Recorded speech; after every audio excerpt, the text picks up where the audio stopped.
জুলাই গণহত্যার অভিযোগে দল হিসেবে আওয়ামী লীগের বিচারে তদন্ত করছে আন্তর্জাতিক অপরাধ ট্রাইব্যুনালের তদন্ত সংস্থা। প্রতিবেদন পেলেই ব্যবস্থা নেওয়া হবে বলে জানিয়েছেন ট্রাইব্যুনালের চিফ প্রসিকিউটর আমিনুল ইসলাম।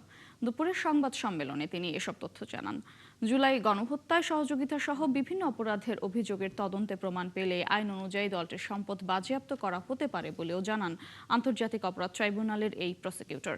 একই সঙ্গে আওয়ামী লীগের সঙ্গে অন্য কোনো দলের সম্পৃক্ততা থাকলে তারাও বিচারের আওতায় আসবে জানিয়ে তিনি বলেন, এ বিষয়ে সরকারের পক্ষ থেকে কোনো চাপ বা হস্তক্ষেপ নেই। সংগঠন হিসেবে আওয়ামী লীগের বিরুদ্ধে বিচার হবে কি হবে না সেই বিষয়ে আমাদের সংস্থা তারা তদন্ত করছে। তদন্ত করার পরে যদি সংগঠন হিসেবে আওয়ামী লীগের বিরুদ্ধে প্রাথমিক অভিযোগ পাওয়া যায়, আমার কাছে রিপোর্ট যদি দাখিল করা হয়, আমি আন্তর্জাতিক অপরাধ ট্রাইব্যুনালের চিফ প্রসিকিউটর হিসেবে রিপোর্ট প্রাপ্তির সাপেক্ষে প্রয়োজনীয় ব্যবস্থা গ্রহণ করার সুযোগ আছে। এবং আপাতত আপনাদের অবগতির জন্য জানাচ্ছি যে এই বিষয়ে আমাদের তদন্ত সংস্থায় তদন্ত চলমান আছে। বৈশ্বিক বহুমাত্রিক নিরাপত্তা চ্যালেঞ্জ, তথ্য ও সাইবার যুদ্ধ মোকাবেলায় প্রেসিডেন্ট গার্ড রেজিমেন্টকে আধুনিক ও যুগোপযোগী প্রশিক্ষণের মাধ্যমে নিজেদের প্রস্তুত রাখার আহ্বান জানিয়েছেন প্রধানমন্ত্রী তারেক রহমান। আজ ঢাকা সেনানিবাসে পিজিআরের ৫১তম প্রতিষ্ঠা বার্ষিকীর অনুষ্ঠানে যোগ দিয়ে তিনি বলেন, দেশের সার্বভৌমত্ব রক্ষায় দেশপ্রেম, নিয়মানুবর্তিতা, পেশাদারিত্বের কোনো বিকল্প নেই। কঠোরভাবে মেনে চলতে হবে চেইন অফ কমান্ড। মোহাম্মদ হোসাইনের প্রতিবেদন। ১৯৭৫ সাল থেকে প্রধানমন্ত্রী, রাষ্ট্রপ্রধান এবং রাষ্ট্রঘোষিত অতি গুরুত্বপূর্ণ ব্যক্তিদের দৈহিক নিরাপত্তা সহ নানা রাষ্ট্রীয় আনুষ্ঠানিকতা নিষ্ঠার সঙ্গে পালন করছে সেনাবাহিনীর বিশেষায়িত শাখা প্রেসিডেন্ট গার্ড রেজিমেন্ট। প্রতিষ্ঠার ৫১তম বার্ষিকীতে রোববার দুপুরে ঢাকা সেনানিবাসের পিজিআর সদর দপ্তরে আসেন প্রধানমন্ত্রী তারেক রহমান। এ সময় তাকে দেয়া হয় গার্ড অব অনার। পরিদর্শন বইয়ে সই করে আঙিনায় একটি গাছের চারা রোপণ করেন তারেক রহমান। প্রতিষ্ঠা লগ্ন থেকে পিজিআরের বিকাশে শহীদ রাষ্ট্রপতি জিয়াউর রহমান, প্রয়াত প্রধানমন্ত্রী বেগম খালেদা জিয়ার অবদানের কথা উল্লেখ করে ১৯৮১ সালের ৩০ মে চট্টগ্রামের সার্কিট হাউসে আত্মদানকারী পিজিআর সদস্যদের শ্রদ্ধাভরে স্মরণ করেন প্রধানমন্ত্রী। ৮১ সালে ৩০ মে চট্টগ্রাম সার্কিট হাউসে প্রেসিডেন্ট জিয়াউর রহমানের শাহাদাত বরণের সময় কর্তব্য পালনরত পিজিআরের কয়েকজন সদস্য শহীদ হয়েছিলেন। আজকের এই দিনে আমি পিজিআরের সেই সকল শহীদদের গভীর শ্রদ্ধার সঙ্গে স্মরণ করছি। তিনি বলেন, বর্তমান সময়ের নানামুখী চ্যালেঞ্জ মোকাবেলায় আধুনিক ও যুগোপযোগী প্রশিক্ষণের মাধ্যমে নিজেদের প্রস্তুত রাখতে হবে। বর্তমানে আর্থসামাজিক, ভূ রাজনৈতিক পরিস্থিতি এবং তথ্য প্রযুক্তির অবাধ বিকাশের ফলে বহুমাত্রিক নিরাপত্তা চ্যালেঞ্জ তৈরি হয়েছে। সাইবার যুদ্ধ, ইলেকট্রনিক ওয়ারফেয়ার, ড্রোন যুদ্ধ কিংবা তথ্য যুদ্ধ, এসব নতুন নতুন ক্ষেত্রগুলো কোনোভাবেই উপেক্ষা করার সুযোগ নেই। এইসব বহুমাত্রিক চ্যালেঞ্জ মোকাবেলায় শুধুমাত্র পিজিআরই নয়, প্রতিটি বাহিনীকেই আধুনিক এবং সময়োপযোগী প্রশিক্ষণের মাধ্যমে নিজেদেরকে সার্বক্ষণিক প্রস্তুত রাখা অত্যন্ত জরুরি। জনসভা, বিভিন্ন কর্মসূচিতে নেয়া নিরাপত্তা কৌশল যেন সরকার প্রধানকে জনগণ থেকে দূরে ঠেলে না দেয়, সেদিকে খেয়াল রাখার নির্দেশনাও দেন সরকার প্রধান। নিরাপত্তা কৌশল যাতে সরকার প্রধানকে জনগণ থেকে দূরে ঠেলে না দেয়, সেদিকে বিশেষভাবে লক্ষ্য রাখার জন্য আমি আপনাদের প্রতি বিশেষভাবে আহ্বান জানাই। পেশাদার সামরিক ইউনিট হিসেবে শৃঙ্খলা ও দায়িত্ববোধে অটল থাকার নির্দেশনা দেন প্রধানমন্ত্রী। প্রযুক্তিগত দক্ষতা অর্জনের পাশাপাশি প্রতিটি সদস্যের সাহস, সততা, বিশ্বস্ততা, সর্বোচ্চ পেশাদারিত্ব, নিয়মানুবর্তিতা এবং সর্বোপরি চেইন অফ কমান্ড অনুসরণ, এই বিষয়গুলো কঠোরভাবে মেনে চলা অপরিহার্য। মোহাম্মদ হোসাইন, ৭১, ঢাকা। জনগণ যাতে নিজেদেরকে পুরনো ও বড় ঋণ খেলাপিদের জন্য এবার হালখাতার ব্যবস্থা করল বাংলাদেশ ব্যাংক, যার মাধ্যমে এককালীন ঋণের দায়দেনা পরিশোধে মিলবে বিশেষ সুবিধা। মূলত বাজেটে দেয়া নতুন ঋণ সহায়তার প্রতিশ্রুতি বাস্তবায়নে ব্যাংকের সক্ষমতা বাড়াতেই এমন উদ্যোগ নিয়েছে সরকার। এই পথে খেলাপির বোঝা কমানো গেলে বিনিয়োগ কর্মসংস্থানে গতি আসবে বলে মনে করছেন উদ্যোক্তারা। তবে বিশ্লেষকরা বলছেন, কাঙ্ক্ষিত সুফল পেতে দরকার আইনের যথাযথ প্রয়োগ। আরও জানাচ্ছেন রাকিব হোসেন। নতুন অর্থবছরের বাজেটে ব্যবসায়ীদের জন্য বাড়তি সুযোগ রেখেছেন অর্থমন্ত্রী। আছে বেসরকারি খাতে ঋণ সহায়তার বহু প্রতিশ্রুতিও। কিন্তু প্রশ্ন হলো, দুর্বল আর্থিক খাত ও সংকটের এই সময়ে কোথা থেকে আসবে ঋণের টাকা? এমন পরিস্থিতিতে খেলাপি ঋণ কমাতেও এসেছে নতুন উদ্যোগ। সম্প্রতি এক্সিট পলিসি নামে এক নীতিমালা প্রকাশ করেছে নিয়ন্ত্রক সংস্থা, যা অনেকটা হালখাতার মতো। ঘোষণা অনুযায়ী এককালীন সব দায়দেনা পরিশোধের শর্তে খেলাপির তকমা থেকে মুক্তি পাবেন ঋণ গ্রহীতা। মিলবে বিশেষ ছাড়। এক্ষেত্রে অবশ্য অগ্রাধিকার পাবে কৃষি ও সিএমএসএমই খাত। ২৪-এর গণঅভ্যুত্থান পরবর্তীতে পুনঃতফসিল করা গ্রাহকরাও পাবেন এই সুবিধা। কেন্দ্রীয় ব্যাংকের এমন পদক্ষেপকে ইতিবাচকভাবে দেখছেন উদ্যোক্তারা। স্থানীয় ব্যাংকগুলো যদি প্রিন্সিপাল অ্যামাউন্টটা পায়, তাহলে তারা এক্সিট যদি দিয়ে দেয়, তাহলে কিন্তু অনেক যেসব বিনিয়োগকারী পারফর্ম করতে পারেন নাই, তারা কিন্তু বেরিয়ে যাবেন। তারা নতুন করে আবার আসতে পারেন, বিভিন্ন অন্য কোনো একটা সেক্টরে ওনারা ইনভেস্ট করতে পারেন। যদি আপনি শুধু বলে দিলেন আপনি দেন, দিলে এটা পাবেন, আচ্ছা যদি না দিই তাহলে কী হবে? যে সুযোগটা দেওয়া হয়েছিল যে আপনার এই মাপ করা, সুদ মাপ করা, সেটা কিন্তু পাবে না, এবং তাকে ওই টাকা সহ দিতে হবে, নাহলে তার আইনত তার যে দণ্ডনীয় অপরাধ, সেই অপরাধে তার দণ্ডিত করতে হবে। কেন্দ্রীয় ব্যাংকের তথ্য অনুযায়ী ২০২৫ সালের ডিসেম্বর পর্যন্ত ব্যাংকগুলোর অনারোপিত সুদ প্রায় ১ লাখ কোটি টাকা। এই বিশাল অঙ্কের অর্থ মওকুফের সিদ্ধান্ত ব্যাংকগুলোর প্রকৃত মুনাফা, তারল্য পরিস্থিতি এবং সার্বিক আর্থিক ভিত্তিকে দুর্বল করে তুলতে পারে বলে মনে করছেন বিশ্লেষকরা। এজন্য আইনের যথাযথ প্রয়োগ এবং কঠোর নজরদারির আহ্বান তাদের। যিনি নাকি ইচ্ছাকৃতভাবে ঋণ খেলাপি হয়েছিলেন, তার বিভিন্ন অ্যাসেট গড়ে তুলেছেন, দেশের থেকে অর্থ বাইরে নিয়ে গেছেন, এবং তিনিও এটার জন্য অ্যাপ্লাই করতে পারেন, এবং ব্যাংক এটাকে দেখতে হবে যে তার কি কোল্যাটারাল আছে কিনা, অন্য কোনোভাবে আদায় করার সুযোগ আছে কিনা। আমার মনে হয় যে এখানে ব্যাংকেরও অনেক দায়িত্ব থাকবে। যে যারা ব্যাংকের থেকে ঋণ নিয়ে শিল্প পরিচালনা করেন, যারা শ্রমিক কর্মকর্তা কর্মচারীদের বেতন ভাতা নিয়মিত পরিশোধ করেন, যারা ব্যাংকের ঋণের কিস্তি নিয়মিত পরিশোধ করেন, তাদের ক্ষেত্রেও এই ধরনের একটা, আমি কি বলবো, ছাড় বলি, প্রণোদনা বলি, থাকা উচিত। ঋণের দায়দেনা পরিশোধের বিশেষ এই সুবিধা থাকবে চলতি বছরের ৩১ ডিসেম্বর পর্যন্ত।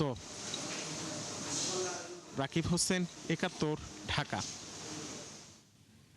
বাজেট ঘিরে সংস্কারের প্রত্যাশায় ইতিবাচক দেশের পুঁজিবাজার। গেল এক মাসে ঢাকা স্টক এক্সচেঞ্জের প্রধান সূচক বেড়েছে ২০০ পয়েন্টের উপরে। দৈনিক লেনদেনও ফিরেছে ১,৫০০ কোটি টাকার ঘরে। তবে বাজার সংশ্লিষ্টরা বলছেন, শুধু সূচকের উত্থান নয়, প্রয়োজন ভালো মৌলভিত্তিক কোম্পানি। এছাড়া কার্যকর নিয়ন্ত্রণ এবং কাঠামোগত সংস্কারেও জোর দিচ্ছেন তারা। মেজবাহ হাসানের রিপোর্ট। মে জুনের মন্দা কাটিয়ে নতুন অর্থ বছরের শুরুতেই চাঙ্গা হয়ে উঠেছে অর্থনীতির গুরুত্বপূর্ণ ক্ষেত্র পুঁজিবাজার। টানা ৬ কার্যদিবস ঊর্ধ্বমুখী থাকার পর ১ জুলাই ডিএসইর প্রধান সূচক ডিএসএক্স দাঁড়ায় ৫,৭৬৩ পয়েন্টে, যা প্রায় ২১ মাসের মধ্যে সর্বোচ্চ। এর আগে ২০২৪ সালের ২৪শে সেপ্টেম্বর সূচক ছিল ৫,৭৭৮ পয়েন্ট। অবশ্য সবশেষ কার্যদিবসে কিছুটা কমে ৫,৭৪৪-এ এলেও এক মাসের ব্যবধানে বেড়েছে প্রায় ২০০ পয়েন্ট। সূচকের পাশাপাশি গতি ফিরেছে লেনদেনেও। যেমন ১ জুলাই লেনদেন ছাড়িয়েছে ১,৫৭০ কোটি টাকা, সেটিও পৌনে ২ বছরের মধ্যে সবচেয়ে বেশি। আর সবশেষ কার্যদিবসে হাতবদল হয় প্রায় ১,৪৩৯ কোটি টাকার share. BRAC EPL stock broker যে তথ্য বলছে, ২০২৬ সালের প্রথমার্ধে রিটার্নের দিক থেকে এশিয়ার বাজারগুলোর মধ্যে বাংলাদেশের অবস্থান দ্বিতীয়। প্রথম যখন বাজেটটা ফেস করলো তখন অনেকটা হতাশ হলাম যে nothing is new there, but at the end যখন ঘোষণা করা হলো ইন্ডিভিজুয়াল লেভেলে 15% ট্যাক্স যেটা কেটে নেওয়া হবে বা হবে ফাইনাল ট্যাক্স, এটা প্রয়োজন ছিল এবং যথেষ্ট এই ক্ষেত্রে অ্যাটেনশনটা দেওয়া হয়েছে। নতুন অর্থ বছরের বাজেটে পুঁজিবান্ধব কিছু নীতিগত উদ্যোগ ইতিবাচক প্রভাব ফেলেছে বলে মনে করছেন বাজার সংশ্লিষ্টরা। তবে চড়া মূল্যস্ফীতি, ব্যাংক ঋণের সুদহার এবং তারল্য সংকট পুরোপুরি কাটেনি এখনো। তাই কোনো ধরনের হস্তক্ষেপ না করে বাজারকে স্বাভাবিক গতিতে চলতে দেওয়ার পরামর্শ দিচ্ছেন বিশেষজ্ঞরা। যমুনা ব্রিজ, পদ্মা ব্রিজ, এগুলো ভ্যালুয়েশনের মাধ্যমে বন্ড মার্কেটে বন্ড ইস্যু করতে পারে এবং সুকুক ইস্যু করতে পারে। হাজার হাজার কোটি টাকা সরকার পেয়ে যাবে। প্রজেক্ট ফাইন্যান্সিং, নতুন প্রজেক্ট হাতে নেওয়ার জন্য অর্থের কোনো অভাব হওয়ার কথা না। সুতরাং আমি সব কিছু মিলাইয়া মিলে দেখতেছি যে শেয়ার বাজার ব্রড বেসড হবে, পার্টিসিপেটর হবে, বিদেশিরাও ইন্টারেস্ট শো করবে। They will make it functional, they will make the capital market of Bangladesh participatory, they will make it transparent. তো এবং এটাকে লং টার্ম পুঁজির জন্য হাব হিসাবে ব্যবহার করা হবে। শক্তিশালী পুঁজিবাজারের জন্য কর্পোরেট অর্থায়ন সহজ ও দীর্ঘমেয়াদী বিনিয়োগের সংস্কৃতি গড়ে তোলার তাগিদ বিশেষজ্ঞদের। মিসবাহ হাসান, ৭১, ঢাকা। দেশে এখনো জটিল রোগের সঠিক নির্ণয় করা যায় না স্বীকার করে স্বাস্থ্যমন্ত্রী সরদার মোহাম্মদ সাখাওয়াত হোসেন বলেছেন, ক্যান্সার রোগ শনাক্তে অন্য দেশের প্রতিবেদনের ওপর নির্ভর করতে হয়। দুপুরে ঢাকা বিশ্ববিদ্যালয়ের সিনেট ভবনে আয়োজিত সেমিনারে তিনি এসব কথা বলেন। মন্ত্রী বলেন, দেশের প্রত্যন্ত অঞ্চলের রোগীরা এখনো সঠিকভাবে চিকিৎসা সেবা পাচ্ছে না।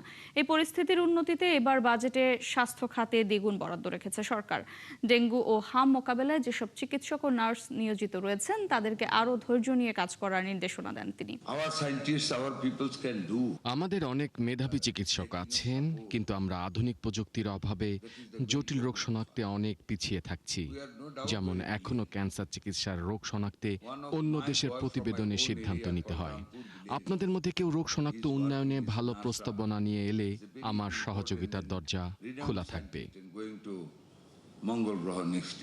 সীমান্তে চলমান পুশিন মোকাবেলায় শেরপুরের ৪২ কিলোমিটার স্থল ও নদী সীমান্তে টহল বাড়িয়েছে বিজিবি। গুরুত্বপূর্ণ পয়েন্টগুলোতে অতিরিক্ত চলছে টহল। তবে এলাকার লোকজনের অভিযোগ, মানব পাচারকারীদের যোগসাজশে পুশিনের চেষ্টা অব্যাহত রয়েছে। তারিকুল ইসলামের তথ্য ও ছবিতে প্রতিবেদন। মেঘালয় সীমান্ত ঘেঁষা জেলা শেরপুর। শ্রীবর্দী, ঝিনাইগাতি ও নালিতাবাড়ী উপজেলার ৪২ কিলোমিটারে জল ও স্থল সীমান্ত রয়েছে। সারা দেশের বিভিন্ন সীমান্তে পুশিনের ঘটনায় বিভিন্ন জেলার মতো শেরপুরেও চলছে বিজিবির বিশেষ টহল। জেলার ৮টি বিওপির গুরুত্বপূর্ণ পয়েন্টগুলোতে অতিরিক্ত সদস্য মোতায়েনের পাশাপাশি ২৪ ঘন্টা পরিচালিত হচ্ছে বিশেষ টহল কার্যক্রম। মাইকিং, উঠান বৈঠক এবং সচেতনতামূলক সভা সমাবেশের মাধ্যমে সীমান্তবর্তী জনগণকে সতর্ক করা হচ্ছে। সাধারণ জনগণ আমরাও খুব সতর্ক আছি। যদি ভারত থেকে অবৈধভাবে কোনো লোক আমাদের বাংলাদেশে ঢুকে, তাহলে আমরা অবশ্যই বিজিবির কাছে হস্তান্তর করব। বিডিবি ও আমরা গ্রামবাসী আমরা খুবই সতর্ক আছি। যদি অপরিচিত লোক দেখি তাহলে বিটিআররা মেরাঙ্গর কয়ে দিছে, আমরা ক্যাম্প খবর দেন। সীমান্তবাসী বলছেন, মানব পাচারের সঙ্গে জড়িতরা পুশিনে সহায়তা করছে। আমাদের জায়গা হয় না, এরপরে যদি ভারতের লোকজন আমাদের দেশে নামাই দেয় তাহলে আমরা কোথায় গিয়ে দাঁড়াবো? আমরা এলাকাবাসী সতর্ক অবস্থান করছি। আমরা এরকম সন্দেহভাজন কোনো কিছু দেখলে অথবা আমাদের কাছে মনে হলে আমরা তৎক্ষণাৎ আমরা বিজিবি ক্যাম্পে জানাবো।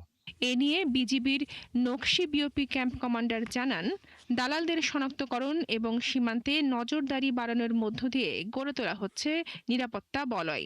ওভারঅল আমরা চেষ্টা চালাচ্ছি এবং আমাদের সীমান্তে যদি কোনো প্রকারের কোনো অপরিচিত লোক আসে, আমরা তাকে আমাদের আইনের যা আছে আমাদের আইন অনুযায়ী তাদের সাথে আমরা সেই ব্যবস্থা গ্রহণ করব।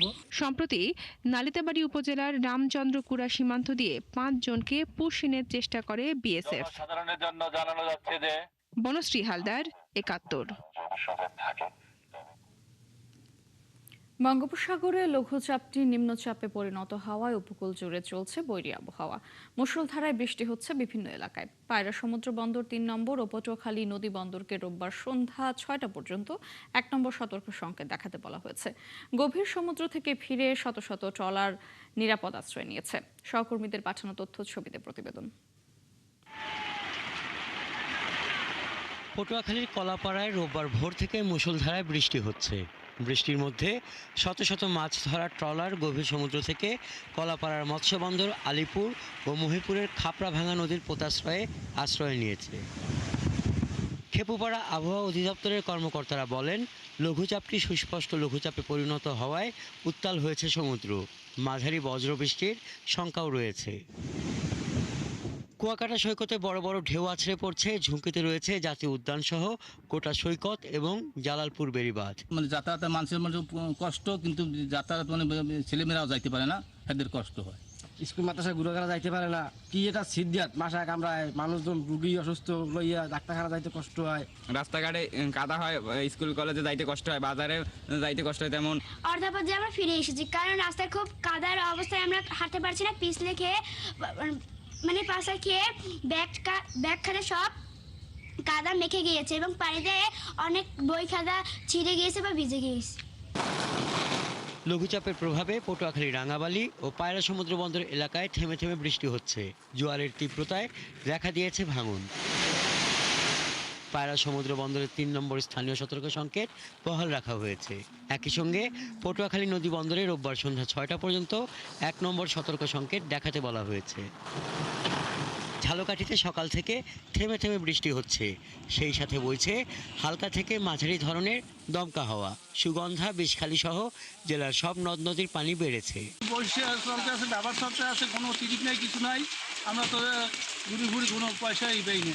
রোডে পেটের দায়ে আমরা রিক্সা নিয়ে বের হয়েছি, রোডে তো কোনো লোকজনই নেই।